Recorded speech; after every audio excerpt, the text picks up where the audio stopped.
I saw the coolest box of matches at the gas station the other day. It had a magic hat on it. And as a magician, I thought I had to have it. Some safety matches with a magic hat. That's awesome. But it was really when I turned this thing over that I knew I absolutely had to have it.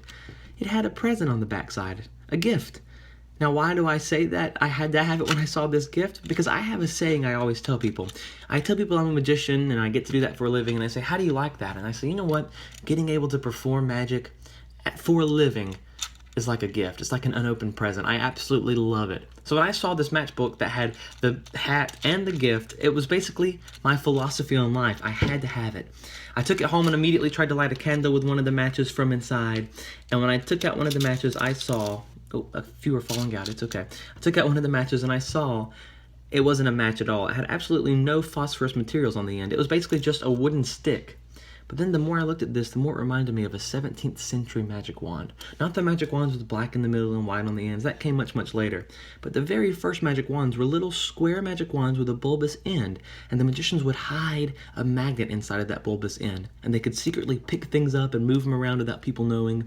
And that was the very first magic wands. And the more I looked at this, the more I thought it looks like a magic wand. So just for the fun of it, I thought, let me wave the magic wand over the hat.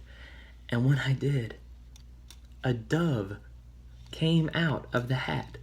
A dove came out. Now, obviously, it's not a real dove. It doesn't flap its wings and fly, but it's a real figurine of a dove that came out of a drawing of a hat. I was absolutely amazed. It blew my mind.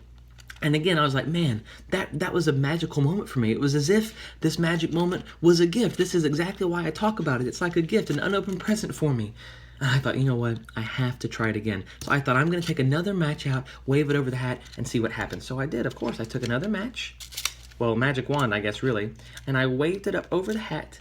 And when I did, out came a rabbit. A rabbit, a real rabbit. Well, not a real rabbit that jumps, but a real figurine of a rabbit from a paper drawing of a hat. This was blowing my mind. I was so amazed. I had no clue where these two creatures came from. And that was the moment I realized my whole philosophy changed. Because I always tell people that magic is like an unopened gift, but that's not true at all. The moment that I experienced real magic of these creatures appearing and I had no clue how it worked, I realized magic is not a gift. That's not what you feel whenever you feel magic.